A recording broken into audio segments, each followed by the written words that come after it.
I'm from the foe. You dig?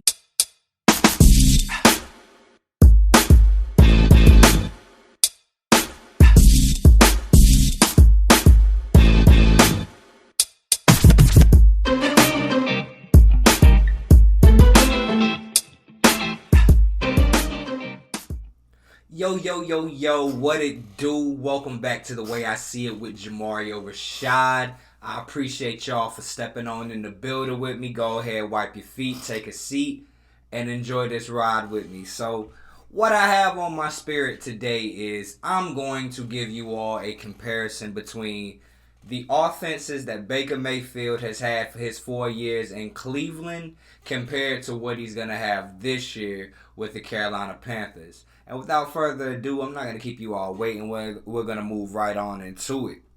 So, if we look here, the first player I would like to compare apples to apples would be my favorite Panthers wide receiver in a while, Mr. DJ Moore, and who I believe was probably Baker's favorite target at wide receiver through his 4 years in Cleveland, Jarvis Landry.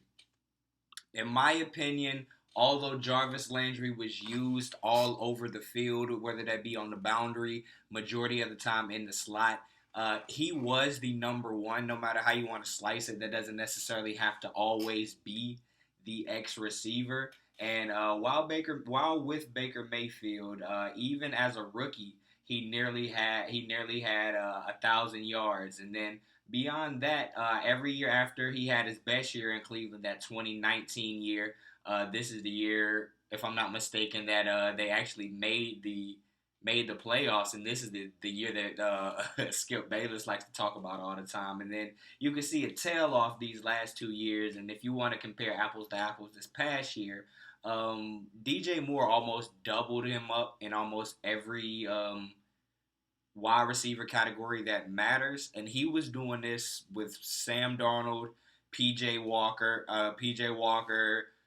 freaking Will Greer, like all types of just random QBs stepping in. So I believe, as far as his number one receiver, Baker will probably have just as good a year, and I can expect DJ Moore to have a fourth 1,000 yard season in a row, stepping into that Panthers greatness. Now, the second receiver I want to talk about, although it's like to talk about a lot that Baker Mayfield never necessarily had a rapport with Odell Beckham Jr. You can see right here, Odell's first year in 16 games, although he barely eclipsed it, he did get 1,000 yards with Baker. Now after that, it might have went downhill. But as far as a number two receiver, Robbie Anderson, his first year with the team, had over 1,000 yards. And I will remind you all that this was with Teddy Bridgewater at the helm. Both him and DJ Moore had 1,000 yard seasons, and that is also the year that we got the 1,000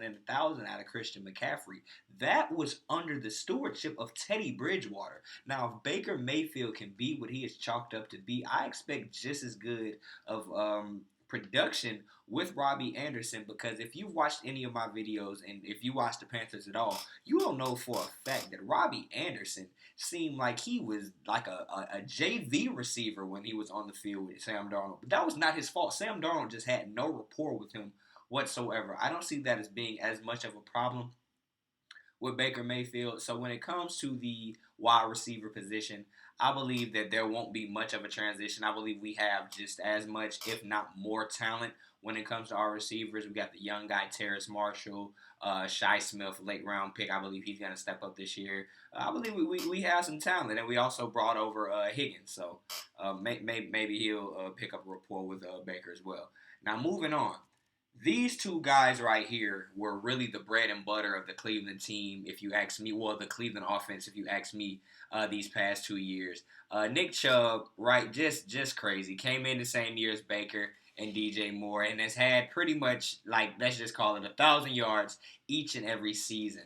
Now, he is the typical bell cow, and he always served that role, and that was until 2019 when Cleveland picked up Kareem Hunt, and he came in and he balled out. If you look right here, he almost had 1,000 yards himself when it came to rushing, And over here, he actually had, I know it's cut off, but 304 receiving yards, which put him over 1,000 all-purpose yards. Now, Christian McCaffrey, my guy C-Mac, encapsulates both these backs, but it would be beyond crazy to expect him to be able to put out the production of both those dynamic backs that Baker Mayfield had.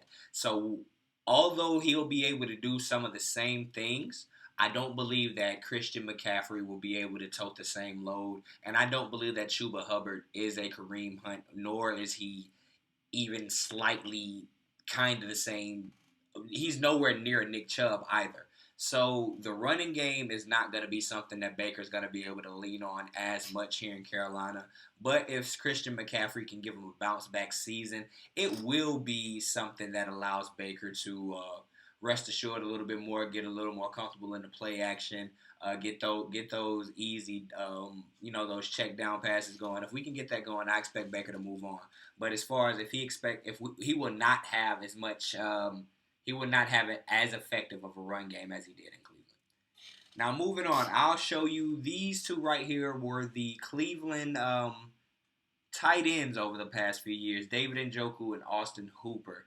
Now, I am not pointing necessarily too much to the overall yardage when it comes to these two, but I want you all to look at the targets. If you take a look at how many times these guys were targeted, in combination on over these 2 years, you'll see that each year it was at least 100 targets to the tight end. That means that Baker felt very comfortable throwing it in the middle of the field, depending on his big guys to be able to box out those safeties and just get those safe first downs. And I want to bring our attention over to these guys. The first thing you'll notice on this page is they don't even have pictures on here. StatMuse does not even find them important enough to have a picture. Oh, yeah. And by the way, all of these graphics, all of these stats, shout out to StatMuse for this. But if you look, in the times that these guys have been in the league, in the offense that Carolina has ran over the past few years, since Greg Olsen has left, there has just not been very many targets for the tight ends. We attempted to get the ball to Ian Thomas a lot when he was a rookie, and this was just not very successful whatsoever. I am honestly over Ian Thomas. I don't like him whatsoever. Hopefully Trimble takes a step forward, but honestly, I don't know what to expect. So when it comes to both the running back positions as well as the tight end position, I believe that Cleveland had better weapons, and Baker is going to have to tote the load for both of them a little bit more than he did when he was back in Cleveland. So with that being said, what do you all think about this video?